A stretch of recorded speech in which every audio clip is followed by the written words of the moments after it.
नमस्कार। आज हम तीसरी कक्षा की हिंदी की पाठ्य पुस्तक वीणा के पाठ 15 भारत कविता के प्रश्न उत्तर करेंगे। पिछले वीडियो में हमने इसी कविता को पढ़ा व समझा था। यदि किसी बच्चे ने वह वीडियो नहीं देखी है तो आप उस वीडियो को भी ज़रूर देख लें ताकि आप इस पाठ के सभी प्रश्न उत्तर जो हैं वो अच्छे से समझ पाएँ। तो आइए आज का वीडियो शुरू करते हैं।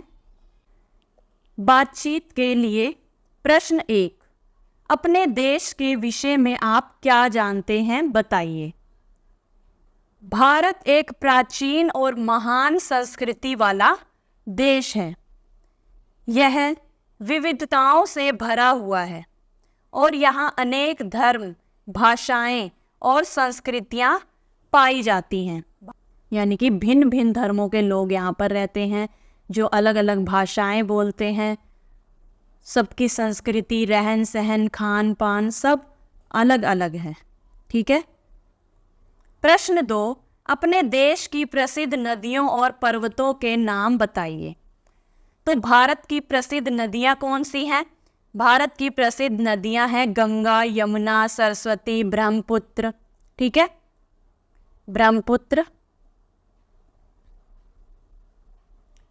नर्मदा, गोदावरी। ठीक है, ये तो होगी भारत की प्रसिद्ध नदियाँ। और हिमालय, अरावली और विंध्याचल पर्वत श्रेणियाँ प्रसिद्ध हैं। कि नदियाँ तो होगी गंगा, यमुना, सरस्वती, ब्रह्मपुत्र, नर्मदा, गोदावरी। और पर्वत हो गए हिमालय, अरावली और विंध्याचल। ठीक है। प्रश्न 3, राम और कृष्ण के विषय में आप क्या जानते हैं बताइए। तो राम और कृष्ण दोनों ही भगवान विष्णु के अवतार माने जाते हैं। ठीक है, कि भगवान विष्णु के ही अवतार हैं राम और कृष्ण दोनों। भगवान राम अयोध्या के राजा थे और सत्य, धर्म और मर्यादा के प्रतीक हैं। और भगवान कृष्ण महाभारत में अर्जुन के सारथी थे और गीता के उपदेशक हैं। यानी गीता का उपदेश किसने दिया था? वो कृष्ण भगवान ने दिया था। और भगवान राम को मर्यादा पुरुषोत्तम कहा जाता है। वो सदा सत्य बोलते थे और धर्म के मार्ग पर चलते थे। अगला प्रश्न सोचिए और लिखिए से, भारत हमें क्यों प्यारा है? भारत हमें प्यारा है क्योंकि यहाँ की संस्कृति, यहाँ का कल्चर, यहाँ की परंपराएं, यहाँ की ट्रेडिशन जो भी है और प्राकृतिक सौंदर्य अनोखे हैं। ठीक है, यहाँ का नेचर जो है वो भी बहुत ही अलग है। प्रकृति सुंदरता बहुत ही अनोखी है। भारत का इतिहास, इसके संत, जितने भी संत पैदा हुए, महापुरुष, और इसकी विविधता हमें गर्व महसूस कराती है क्योंकि यहाँ पर भिन्न भिन्न धर्मों को मानने वाले लोग रहते हैं और सभी को हमें जानने का मौका मिलता है। ठीक है, जैसे मान लीजिए कोई हिंदू है, कोई पंजाबी है, कोई सिख है। ठीक है ना, तो सभी से हम कुछ ना कुछ सीखते हैं, उनकी भाषा को समझते हैं, सीखते हैं, उनका खान पान, रहन सहन, वो सब हम उनसे सीखते हैं। तो इसीलिए भारत को क्या कहा गया है? विविधताओं का देश कहा गया है, भिन्न भिन्न संस्कृति परंपराओं का देश कहा गया है। प्रश्न 2, हिमालय को सुंदर मुकुट क्यों कहा गया है? हिमालय को सुंदर मुकुट इसलिए कहा गया है क्योंकि यह भारत के उत्तर में स्थित है और इसे भारत का रक्षक भी माना जाता है। इसका ऊंचा और श्वेत, श्वेत का अर्थ होता है सफेद। ठीक है, सफेद रूप मुकुट जैसा दिखाई देता है। प्रश्न 3, आप अपने देश का यश कैसे बढ़ाएंगे?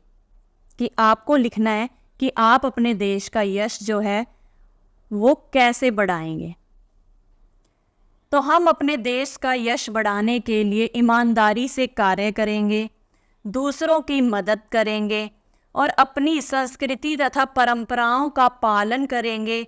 शिक्षा प्राप्त कर और नवाचार में योगदान देकर भी देश का नाम रोशन कर सकते हैं। यानी कि उच्च शिक्षा प्राप्त करके फिर हम ऐसे कार्य करेंगे जिससे देश का भला हो, देश सफलता के मार्ग पर बढ़ सके। तो इस प्रकार हम अपने देश का यश बढ़ाएंगे। अगला प्रश्न कविता से। कविता के आधार पर पंक्तियां पूरी कीजिए। ठीक है, ये कुछ अधूरी पंक्तियां दी गई हैं, हमें इन पंक्तियों को पूरा करना है। तो इस तरह से आपको कविता में से ही इन पंक्तियों को पूरा करना है। भारत तू है हमको प्यारा, तू है सब देशों से न्यारा, मुकुट हिमालय तेरा सुंदर, धोता तेरे चरण समुद्र, गंगा यमुना की है धारा, जिनसे है पवित्र जग सारा, अन्न फूल फल जल है प्यारे, तुझ में रत्न जवाहर न्यारे, राम कृष्ण से अंतर्यामी, तेरे सभी पुत्र हैं नामी, हम सदैव तेरा गुण गाएं, सब विधि तेरा सुयश बढ़ाएं। शब्दों का खेल। प्रश्न 1, कविता में आए समान ध्वनि वाले शब्दों की जोड़ी बनाइए। जैसे प्यारा का दिया गया है यहाँ पर, प्यारा का न्यारा, ये देखिए कविता में भी दिया गया है, प्यारा का न्यारा, सुंदर सुंदर समुद्र, धारा सारा, प्यारे न्यारे, अंतर्यामी नामी, गाए बढ़ाए। ठीक है, तो ये क्या है, शब्दों की जोड़ी यानी तुक मिलने वाले शब्द। तो इनमें से जो भी वहाँ आए हैं उन्हें हम लिख देंगे। सुंदर का समुद्र, न्यारे का प्यारे, बढ़ाए का गाए, धारा सारा, अंतर्यामी नाम। तो ये है समान ध्वनि वाले शब्दों की जोड़ी। प्रश्न 2, दिए गए समान ध्वनि वाले शब्दों की सहायता से कविता पूरी कीजिए। ठीक है, ये हमें कुछ शब्द दिए गए हैं, महान, मान, फूल, अभिमान। तो हमें इन शब्दों का प्रयोग करते हुए कविता को पूरा करना है। जैसे देश की माटी देश की धूल, खिलते रंग बिरंगे फूल। ध्वनि जो है वो समान होनी चाहिए, जैसे धूल फूल। अपने देश का है विशेष अभिमान, अपने देश का है विशेष अभिमान, मिलकर इसका रखें मान। ठीक है, जिसके हम गाएं गुणगान, वह मेरा भारत महान।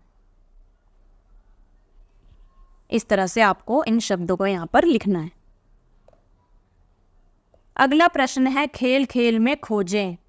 कविता में आए शब्दों पर घेरा लगाकर लिखिए। तो ये जो वर्ग पहेली हमें दी गई है, इस वर्ग पहेली में से हमें उन शब्दों को ढूंढना है जो कविता में आए हुए हैं और उन पर घेरा लगाकर उन्हें यहाँ खाली जगह में लिखना है। जैसे भारत, यहाँ पर हमें उदाहरण पहले ही दिया गया है। एक है सुंदर, साथ साथ लिखते चलेंगे। जवाहर,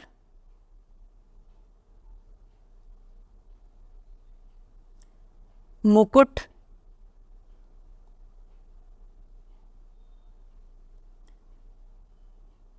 फल, धारा, गंगा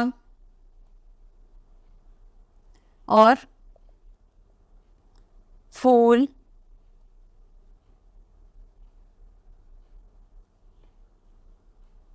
सारा। ठीक है,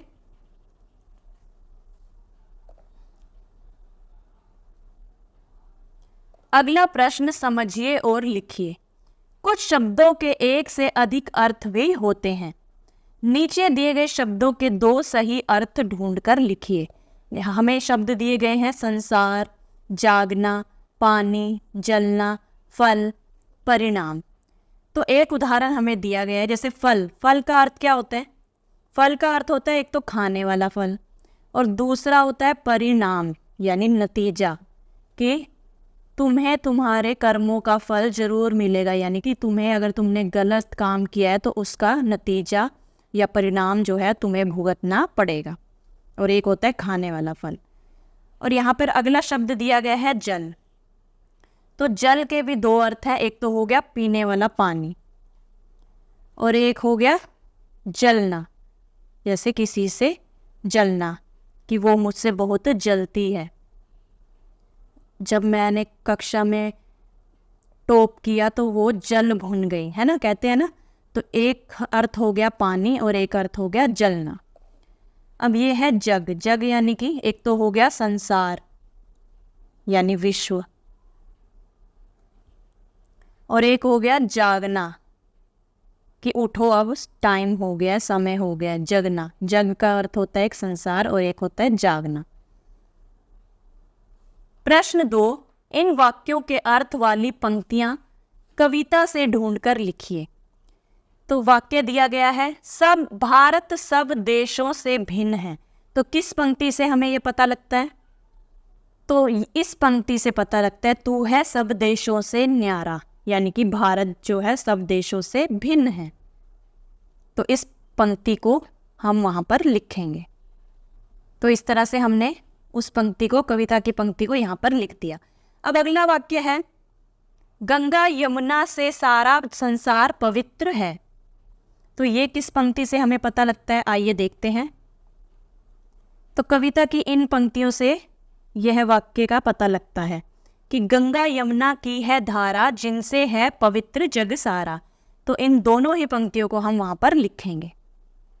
तो इस तरह से उस कविता की पंक्ति को हमने यहाँ पर लिख दिया। अब अगला वाक्य है हम सदैव तेरी प्रशंसा करें। तो इस वाक्य के अर्थ वाली पंक्ति कौन सी है? आइए देखते हैं। हम सदैव तेरा गुण गाएं। तो इस पंक्ति का क्या अर्थ है कि हम सदैव तेरी प्रशंसा करें। तो इसे हम वहाँ पर लिख देंगे। तो इस तरह से उस पंक्ति को हमने यहाँ पर लिख दिया। अगला वाक्य हम देश का नाम ऊंचा करें। तो कविता की इस पंक्ति से उस वाक्य का अर्थ निकलता है। तो इस तरह से उस पंक्ति को भी हमने यहाँ पर लिख दिया। अब अगला प्रश्न, कविता में भारत के प्रसिद्ध व्यक्तियों के बारे में बताया गया है। तेरे सभी पुत्र हैं नामी।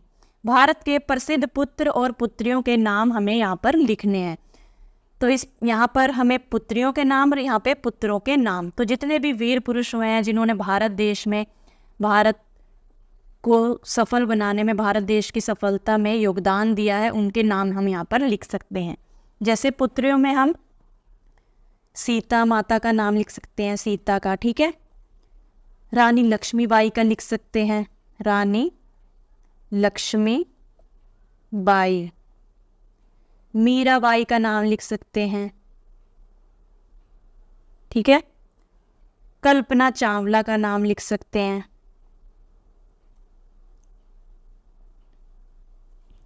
और पुत्रों में हम भगवान राम का नाम लिख सकते हैं, कृष्ण भगवान का नाम लिख सकते हैं और श्रवण कुमार का नाम लिख सकते हैं। महात्मा गांधी का नाम लिख सकते हैं।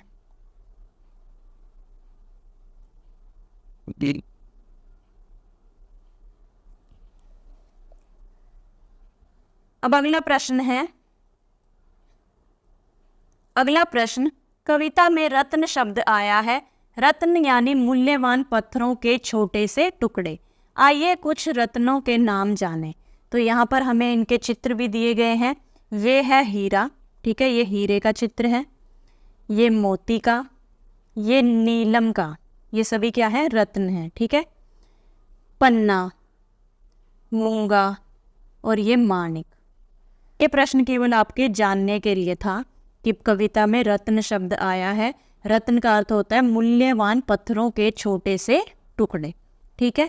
तो ये सभी क्या है? मूल्यवान पत्थरों के छोटे से टुकड़े हैं। हीरा हो गया, मोती हो गया, नीलम, पन्ना, मूंगा और माणिक। अब अगला प्रश्न है कला की कलाकारियां। रंग बिरंगे कागज और कैंची की सहायता से अपने लिए एक मुकुट बनाइए। तो आपको एक कागज लेना है, प्लेन कागज, ठीक है। फिर उसमें सबसे पहले देखिए क्या करना है आपको, मुकुट का जो डिज़ाइन है वो डिज़ाइन बना लेना है कागज पे, ठीक है। ये बना लिया आपने। फिर आपने उस डिज़ाइन को काटना है कैंची की सहायता से। ये देखिए ये कट कर दिया, 2 डिज़ाइन बनाए आपने, दोनों को कट कर दिया। फिर आपने उन दोनों को जोड़ना है। ये देखिए ये छोटे छोटे थे, इन दोनों को जोड़ के ये एक बड़ा मुकुट बन जाएगा, ठीक है। और एक ऐसे पीछे से पट्टी, जो ये तो आगे की तरफ आएगी आपके सिर पर और ये पीछे की तरफ, ठीक है, ऐसे बनाना है आपको। फिर आपने क्या करना है, फिर आपने कोई भी जो आपके पास स्टोन पड़े हों, मोती पड़े हों, वो चिपकाने हैं इस मुकुट को और सुंदर बनाने के लिए गोंद की सहायता से, ठीक है। ये देखिए यहाँ पर आपने मोती लगा दिए, स्टोन जो भी आपके पास था वो लगा दिए। फिर आपने इस तरह से शेप दे देनी है, उसे गोल करके चिपका देना है। तो ये आपका क्या बन गया, मुकुट बन गया। इसे आप अपने सिर पर पहन सकते हैं, ठीक है। तो इसे बनाने का प्रयास आप जरूर कीजिएगा। प्रश्न 2, भारत का राष्ट्रीय ध्वज तिरंगा बनाकर उसमें रंग भरिए। तो आपको अपना राष्ट्रीय ध्वज तिरंगा यानी कि झंडे का यहाँ पर चित्र बनाना है और उसमें रंग भरना है। तो इस तरह से आपने तिरंगे का सुंदर सा चित्र बनाना है और उसमें रंग भरना है। अगला प्रश्न, बूझो तो जाने। तो यहाँ पे हमें पहेली दी गई है, हमें इसे बताना है ये किसके बारे में कह रहे हैं, ठीक है। उत्तर में रखवाली करता, खड़ा रहता है सदा ही मौन, बोलो भैया बोलो बहना, भारत का वह रक्षक कौन। कि उत्तर में रखवाली करता, खड़ा रहता सदा ही मौन यानी चुपचाप खड़ा रहता है, मौन यानी चुप। बोलो भैया बोलो बहना, भारत का वह रक्षक कौन है, कौन है जो भारत की रखवाली करता है। तो ये हमने कविता में भी पढ़ा था और उसके प्रश्न उत्तर करे थे, उसमें भी पढ़ा था। जो हिमालय पर्वत है वो कहाँ पर है, भारत के उत्तर में स्थित है और इसे भारत का रक्षक भी, रखवाला भी कहा जाता है। तो इस पहेली का अर्थ है हिमालय।